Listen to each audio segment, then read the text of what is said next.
Whispers in the Wind. A powerful African folktale. Malik Komara always believed in logic, data, and dependable Wi-Fi. Born and raised in Freetown, Sierra Leone, he was the kind of man who double-checked weather apps before stepping out and got anxious when his phone had less than 40% battery. Quiet and observant, Malik wasn't one to chase myths, he chased algorithms. When he won a prestigious tech fellowship to explore local innovation in rural Zambia, he thought it would be a great opportunity to write code from a hut, sip fresh coconut juice, and maybe, just maybe, get a little more sun. What he didn't expect was to be dropped straight into a mystery centuries in the making. The Storm. The journey began simply enough: a bus from Lusaka, a bumpy ride on a community minivan, and finally a hike to a remote village known as Chishimba Valley. It was supposed to be a quick overnight visit. Interview a few local artisans using solar-powered stoves, snap some photos, write up a report. Boom. Done. But nature had a different plan. As Malik trekked through the green hills with his guide, dark clouds rolled in like spilled ink. Thunder cracked like a whip. His guide, who had been chatting non-stop about village mango wine, suddenly grew tense. "This way, quick," the guide said, tugging Malik toward a narrow trail. But Malik, ever the curious soul, had stopped to take a photo of a strange pattern carved into a stone. It looked like a snake coiled in an infinity loop. The moment's hesitation was enough. The rain slammed down. The trail split. The guide vanished. "Hello. Bolia." Only the wind answered, whistling through the trees like an ancient voice. The rescue. Wet, cold, and thoroughly regretting his lack of survival skills, Malik wandered until the sky went dark. That's when he saw her, standing beneath a giant baobab tree, holding a staff adorned with beads and feathers. She didn't say a word at first. Just stared at him, her face half covered by a hood. Then she turned and walked away. Malik blinked. "Oh, hi. Can you help me? I'm lost." She stopped. Looked back. "Follow me if you don't want to be." And that was the beginning. Her name was Amora, a healer, herbalist, and as Malik would later learn, the next guardian of her people's spiritual tradition. The village. Amora led Malik to her village, Luyola, a place untouched by modern roads but powered by something much older. The villagers were welcoming but quiet, always casting glances at Malik as though he had stepped out of a dream or a warning. He stayed in a thatched guest hut while waiting for someone to fetch his guide or contact the fellowship team. As the days passed, Malik noticed strange things. The children weren't allowed to play near the forest at night. Villagers left small bowls of milk and honey by their doorsteps before dusk. And every home had a wooden carving of a serpent nailed to the front. Carved with love, not fear. He asked Amora about it one morning while she applied a poultice to a boy with a scrapney. "Snakes," she said, not looking up. "They are not snakes. They are our guardians." "Right. Guardians. Like spiritual ones." She met his eyes. "No. Real ones. But also spiritual." Malik chuckled nervously. "I'm guessing these guardians aren't Wi-Fi enabled." Amora didn't smile. The dream. That night, Malik had a dream, vivid, like a 4K movie in his brain. He was standing in the middle of the village square. A thick mist crept over the ground. From it rose dozens of snakes, long, glimmering, glowing faintly blue. They coiled around him but didn't strike. One lifted its head, looked into his eyes, and whispered, "Yes," whispered, "You do not see yet, but you will." He woke up sweating. Outside, a real snake slithered just beyond the hut's open window. Huge. Black. Gliding like silk across the earth. The next morning, Amora simply said, "They've acknowledged you." A clash of words. Over the next few days, Malik tried to shake it off. Logic. Rationality. All that good Western educated stuff. Your village has a beautiful belief system, he told Amora, but don't you think it's a bit dangerous to let snakes roam around freely? Amora raised an eyebrow. Do you lock your front door at night in Freetown? Of course. Then we are the same. You trust your lock. We trust our guardians. Malik opened his mouth, then closed it again. Checkmate. The whisper. It was on the seventh night that everything changed. He couldn't sleep. The wind outside was strange, howling like voices just beyond the veil of hearing. He stepped outside, drawn toward the baobab tree where he first met Amora. There, in the moonlight, stood a massive serpent, easily 15 feet long, eyes glowing gold. It didn't hiss. It didn't threaten. It bowed. And Malik, rational, scientific Malik, whispered, without knowing why, what do you want from me? The answer came not in words, but in feeling. To remember. To protect. To become. The end of the beginning. The next morning, Malik packed his things. I'm heading back, he told Amora. But I'll come back. Soon. She nodded. I know. As he left the village, the children waved. The elders whispered. Amora watched him go, her hand resting gently on the head of a small serpent coiled around her wrist. In the trees behind her, the wind whispered again. And Malik was already thinking of how to rewrite his life's code to make space for something beyond logic. Something ancient. Something sacred, Eyes of the Ancients. A powerful African folktale. Malik returned to Loyola a changed man. He tried to explain his first visit to his tech fellowship board as a connectivity issue in rural zones, not technically a lie, but also not exactly the truth. How do you tell a group of engineers that you had a spiritual face-off with a 15-foot glowing snake? Didn't quite make for a neat bullet point in his final report. But after weeks in the city, Malik couldn't stop thinking about that village, about Amora, and about the whisper in the wind that had wrapped itself around his thoughts like a serpent around a branch. Something had been awakened in him. And he wasn't sure he could shut it off anymore. Back in Loyola. When Malik stepped out of the rickety transport van and walked back into Loyola, it was like the earth itself sighed in relief.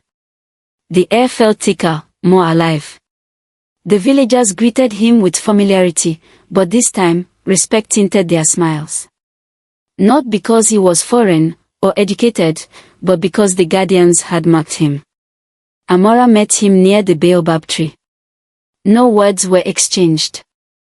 Just a look that said, "You came back." He nodded, a soft smile tugging at his lips. "You didn't doubt it for a second, did you?" Amora shrugged playfully. "The guardians told me. Old tech, ancient land." Over the next weeks, Malik threw himself into work, helping the villagers install small solar panels and teaching the younger boys how to repair batteries with basic tools. He felt useful. Needed. Grounded in a way no city conference or code sprint had ever made him feel. But every night, the dreams came. Vivid, cinematic, impossible to shake. Snakes again, not threatening, but watching. Sometimes he was walking through fog and the ground beneath him turned into scales. Other times, he stood before a council of hooded figures with serpents coiled around their arms, chanting in a language he didn't know but somehow understood. "You are the bridge. You are the breath between earth and fire. Wake the blood." He'd jolt awake drenched in sweat, heart pounding, and half expecting his laptop to start hissing. The elders speak. One morning, Amora led Malik to the council hut, a round structure ringed with carved snake effigies and incense smoke thick enough to make his city boy sinuses surrender on the spot. 3 elders sat in a triangle, silent, solemn, and slightly spooky. They didn't speak until the last call of incense vanished into the air. "You've been seen," said the eldest, a woman with milky white eyes and a voice like dry leaves. "Seen?"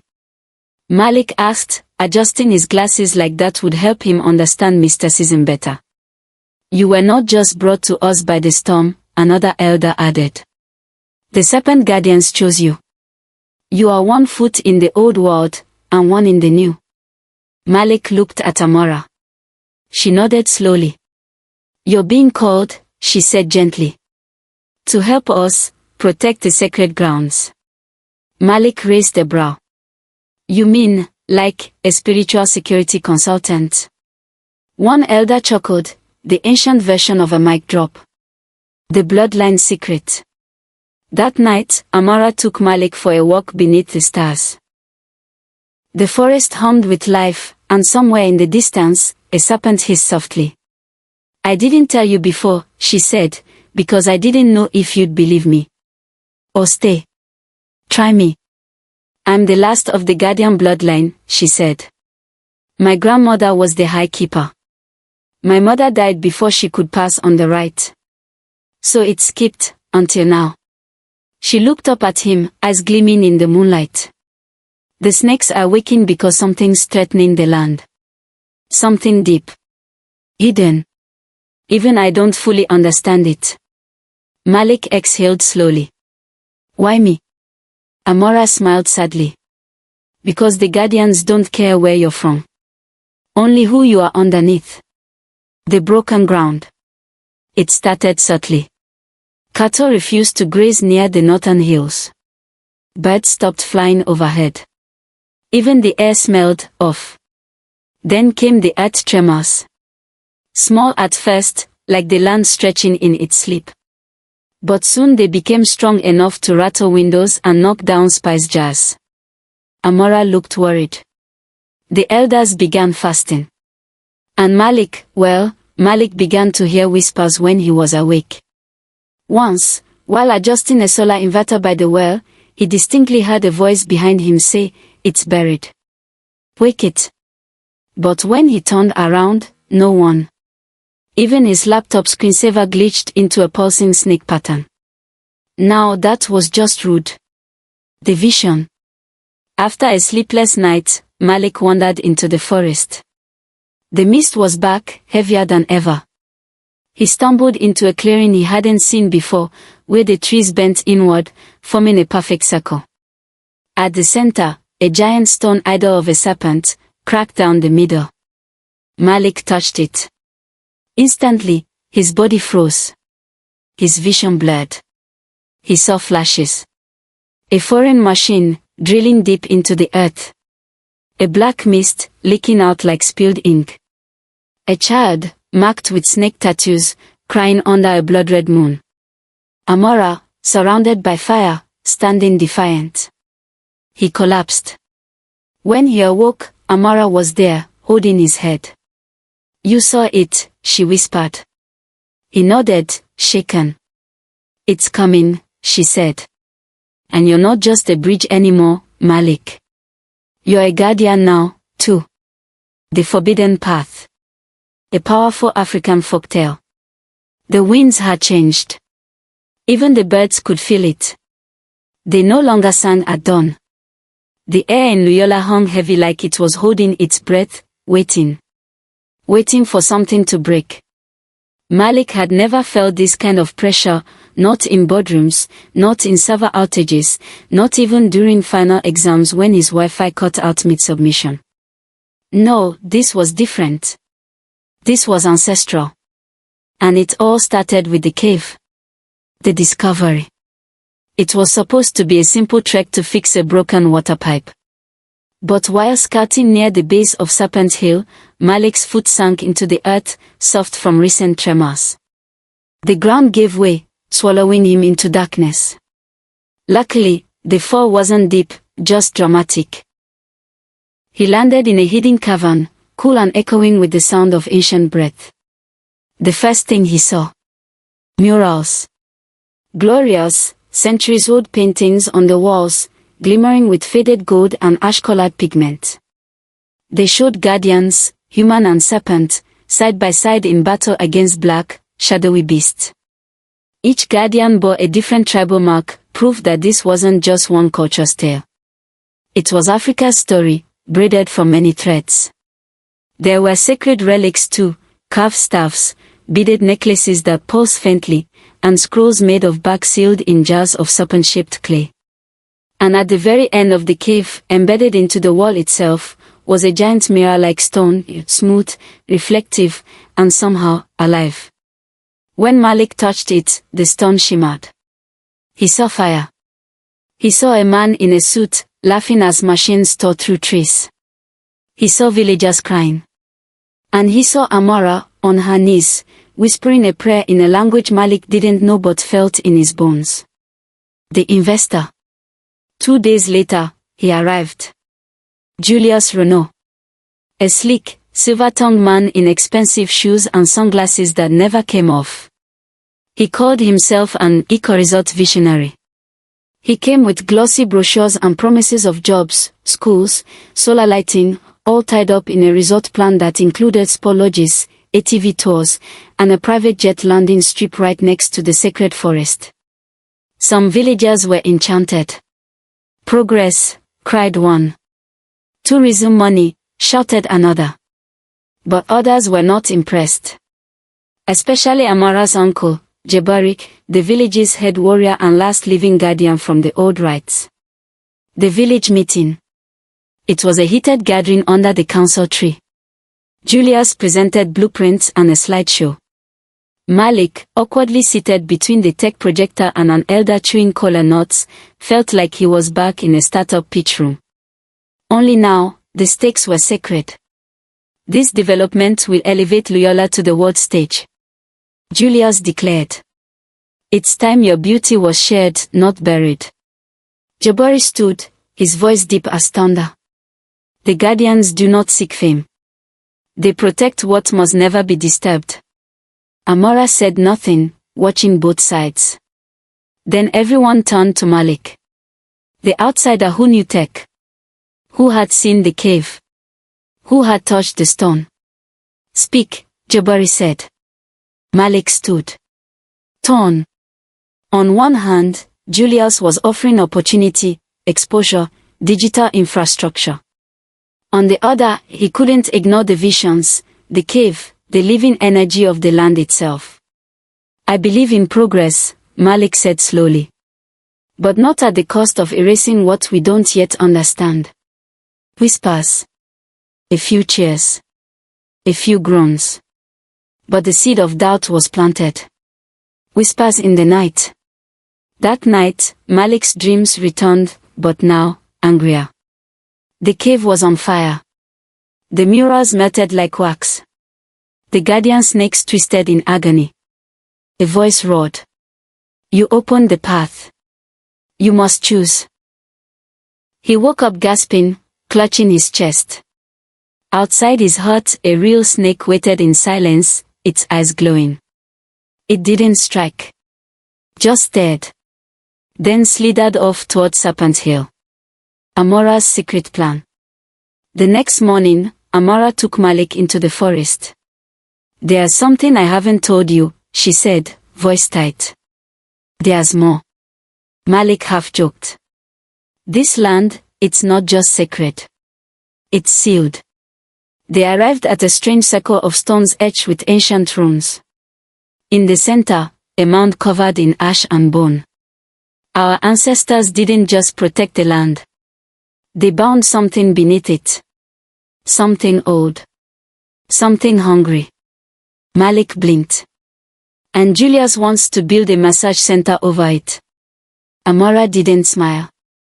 If they dig, they won't just break the land, they'll unleash it. The decision. The village was split. Julius gave them 1 week to agree. Jabari proposed a ritual of reconnection, a call to the ancient guardians for guidance. But it required 2 living bridges, one born of the bloodline, one chosen by the spirits. Amara. And Malik. Malik balked. Me. I'm just a guy who installs solar panels. Amara reached for his hand. No. You're the bridge. And this time, there's no middle ground. There's only the path. Or the fall. The ground shook like it was trying to wake the dead. Despite the warnings from the elders, despite Malik's speech, despite Amora's ritual plea to the guardians, the drilling began. Julius Renault's team, in their bright neon vests and machines that growled louder than thunder, pierced the earth. And the earth remembered. By sundown, the skies above Loyola darkened, not with clouds, but with shadows. The night the snakes came. It began with a sound. A low hiss that echoed across rooftops and through the trees, growing louder until it became a chorus, a warning. Then they appeared. Not dozens. Not hundreds. Thousands. Snakes of every size and hue slithered from the forest, the fields, the very cracks in the land. Their eyes glowed with fire.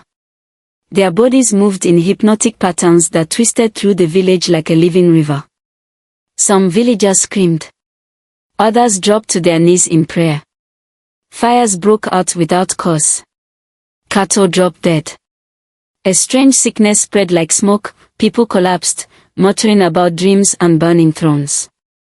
Malik stood frozen in the center of it all, watching serpents coil around houses without striking, as if they were waiting for something. Then he heard it again. A voice. Come. The rite begins. Amora found him near the baobab tree, barefoot and shaking.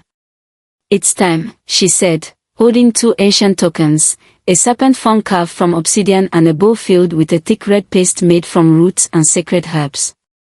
They entered the ancestral chamber, a hidden shrine deep within the forest where few had dared to go since the last blood guardian died.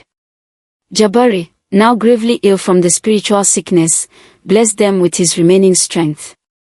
You will go beyond the veil, he rasped to Malik. But beware, the spirits don't just show truth. They show everything. Amora anointed Malik's forehead with the paste and chanted in the old tongue. The word blurred. The snakes danced. And Malik fell into the spirit realm. The trials. Trial 1, the mirror of fear. Malik stood in a cave made of glass, surrounded by mirrors. In each, he saw himself, but distorted. In one, he wore Julius's smug grin. In another, he ran away from Loyola, abandoning Amora. In the darkest one, he saw himself holding a smoking machete, standing over a broken serpent idol. You are every path you do not walk, the mirrors whispered. He screamed. The glass cracked. And the cave vanished. Trial 2, the river of memory. Now he floated in a river of stars. Hands reached out from the water, hands of his ancestors. He saw his mother, who had passed when he was a boy, whispering lullabies. He saw warriors from Sierra Leone, standing beside Zambian shamans, joining hands across time. You are the child of bridges, one ancestor said. You carry our blood, our promise. Do not forget us. Trial 3, the fire gate. At last, he arrived at the gate of fire, a towering wall of flame guarded by a colossal serpent with wings made of smoke. You seek to protect what you do not yet understand, the guardian growled. Then understand this, all things come with a cost. Malik stepped forward. I accept. The snake opened its mouth and swallowed him whole. Awakening. When Malik awoke, it was morning. The fires had stopped. The snakes were gone. But the village was in ruins. Half the huts were destroyed. Julius's camp was abandoned, the machines torn apart by roots, as if the land itself had rejected them. The villagers gathered around Malik and Amora as they emerged from the shrine. A hush fell. Then the sky changed color, gold bled into purple, and for just a moment, the image of a massive serpent coiled through the clouds, watching. Amora turned to Malik. They've accepted you. You're a guardian now. Malik didn't respond. He didn't need to. He just knelt, placed his hand on the ground, and whispered. I see you now. The village of Loyola was silent. Not the peaceful silence of a morning breeze or sleepy goats munching cassava leaves, no. This was the silence after a storm, the kind that made every leaf listen. Amara was dying.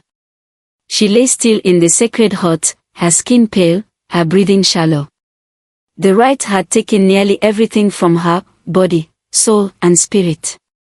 And Malik, now marked by the guardian's fire, knelt beside her, hands trembling. He could feel the ancestors humming through the earth beneath his knees. The land was alive, but it was also watching. A promise in the ashes. Please, Malik whispered. Don't take her. Take me. Take anything else. Just, not her.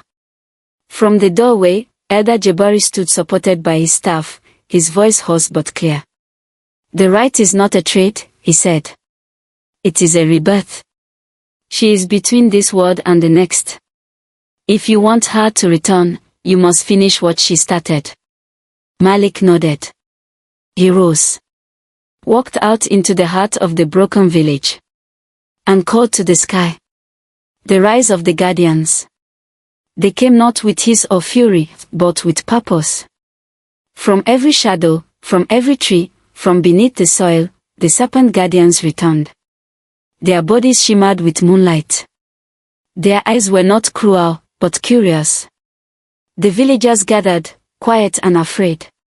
Even the children, once terrified, stood clutching their parents, wide-eyed.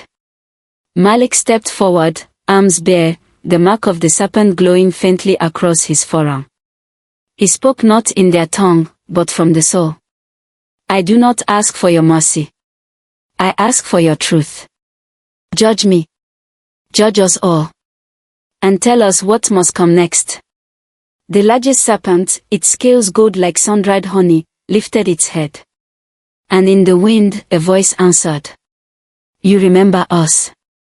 So we will remember you. The judgment. The air changed. The ground warmed. Not with anger, but with acceptance. One by one, the snakes coiled around huts, gardens, trees. Not to attack, but to heal. Fires flickered and died out. Crops began to regrow. A well long believed drought suddenly bubbled with crystal clear water. And in the sacred hut, Amara opened her eyes. Malik, she whispered. He ran to her, tears in his eyes, half laughing, half crying. You're here, she breathed. So are you, he said, brushing her hair back. And I think, so are they. The retreat. Julius Renault's fancy drones and data tablets didn't stand a chance against, well, a spiritual snake uprising. By the time his crew returned to the site, they found their equipment tangled in vines, their plans burned, and the land roped off by the village with signs in multiple languages. Sacred ground. Trespassers will be judged. Julius, for once, had no slick response. He left quietly. And Malik didn't look back. A new dawn. In the weeks that followed, Loyola rebuilt. Huts were retouched. Crops regrew faster than ever. The sick recovered. Children played again, and yes, some even played near the forest, under the protective eyes of the guardians. Malik stayed. He could have returned to his city apartment, his job offers, his glowing LinkedIn profile. But none of those things held the heartbeat he now felt pulsing in this land. Instead, he worked with Amara to blend the old with the new. Sacred lands were mapped and protected using solar GPS trackers. Villagers got Wi-Fi hubs powered by sun and spirit. He taught children how to code on tablets carved with snake sigils, Python with real pythons, he joked, and only some of the kids laughed. And every evening, he sat with Amara under the baobab tree where they first met. Sometimes they talked. Sometimes they simply listened. To the wind. To the land. To the guardians who still whispered. Legacy. One night, as stars stitched silver patterns above, Amara placed Malik's hand over her belly. They will carry your logic, she said, and my spirit. Malik smiled. Then they'll never lose their way. Epilogue, the land remembers. Generations later, children will still tell the story of the city man who came during the storm, of the healer who danced with snakes, of the day the land remembered its promise, because two hearts remembered each other. The end. But really, it's just the beginning.